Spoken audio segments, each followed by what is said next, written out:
Many continue to sleep on the streets, while others live in insanitary overpopulated areas due to the poor housing system in the country. But well-intended projects like the Saglemi housing project that could have addressed the challenge are yet to be utilized. This concern has been the basis of social media outbursts over the project by the flag bearer of the All People's Congress, Hassan Ayariga. All the glasses will break. All the windows will break.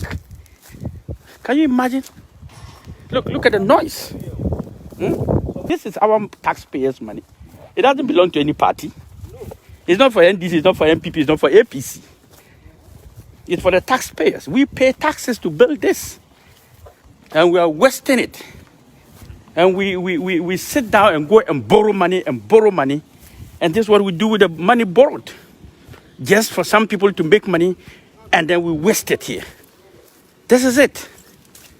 There's no end. We can't even access the entrance. We can't even access the entrance. Huh? We can't even access the entrance. Look, we can't even find an entrance to the properties. The Saglemi project, initiated by the erstwhile NDC administration in 2012, was to create 5,000 housing units for Ghanaians. The project was the second after a similar one started by the Kufuor administration. But the current government has had issues with the then NDC government for starting a new project without completing the old ones. The previous government's projects, it didn't. It rather went to do a new project, bypass home where one of the affordable housing projects was. When miles and miles away, just for political consideration, this project was designed in Saglemi. A lot of things were not considered into it. But I believe that if you have a national housing authority, they will own the project. And regardless of which political regime in place, there will be continued. As of 2016, about 1,389 of the housing units had been completed, with about 98% of the funds budgeted for the project allegedly expended. The NPP government took issue with this and launched an audit into the project. The audit by the Ghana Institution of Surveyors, among other things, revealed that the original plan of constructing 5,000 units had been revised to 1,500, with no change in the cost component, a situation that was described as unacceptable by the former Works and Housing Minister Samuel Atachian, who pledged to ensure the prosecution of those involved in the project. The current leadership at the ministry is also concerned about the prosecution of those found culpable. And I know very soon they are about finishing and sending their report to the AG.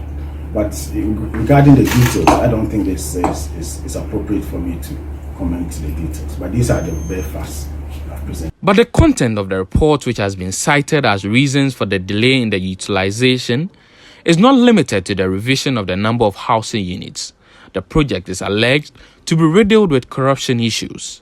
I don't believe in putting in the hands of housing development in the hands of politicians. Okay, because I believe that it's a technical job.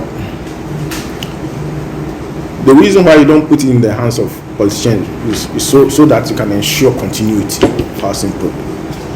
And also so that if you're not lucky and you find yourself an unscrupulous politician in office, the end result is what you have at Saglemi. Project failure is what you experience.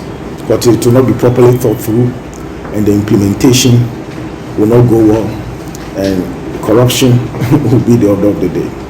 That is what Saglemi is all about. Despite these revelations, a number of Ghanaians have expressed concerns about the continuous neglect of the facility. In a viral video by the APC flag bearer, he charged Ghanaians to forcefully occupy the completed housing units. The effect has been a social media trend with the hashtag Occupy Saglemi Now, with people expressing support for the move. Ghanaians who are ready, I am giving government 1 month to work on this. If not, Ghanaians should move and come and start living in these homes.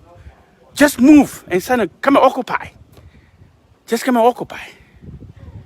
Just move and come and occupy. This is sad. This cannot be acceptable. You see? You hear the noise? Windows heating and breaking. Just here. You see? But government has condemned the views expressed in the said video. The ministry finds this video to be a grandstanding gesture, laden with diabolical intent, to say the least.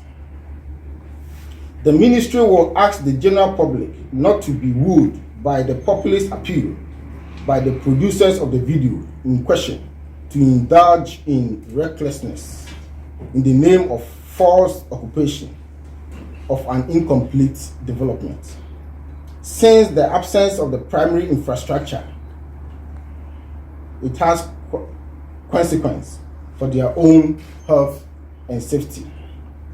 The public is assured that the ministry commits to securing the resources to completing the Saglemi housing project, regardless of the outcome of the ongoing criminal investigations.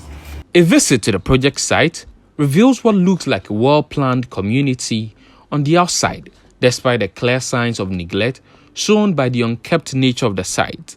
Government insists utility connections are yet to be done to make the place habitable. An initial technical audit by the ministry revealed the lack of primary infrastructure to the Saglemi project site, thus limiting the utility of the development. The key primary infrastructure still outstanding include water supply and electricity. Government says it is committed in completing the project. A team at the Ministry of Works and Housing has been asked to validate the audit report by the Ghana Institution of Surveyors.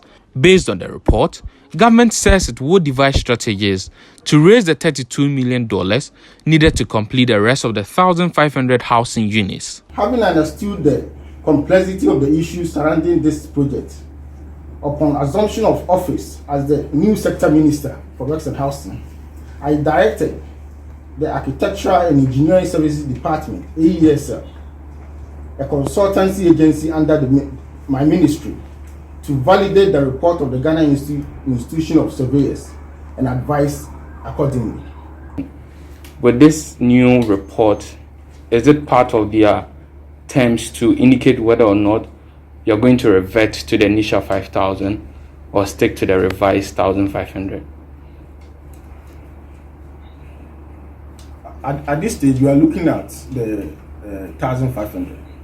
And in fact, the Institution of Surveyors report mentioned an amount, a figure that will be needed to complete the 5,000. But as far as I'm concerned, my initial target is to finish with the 1,502 units.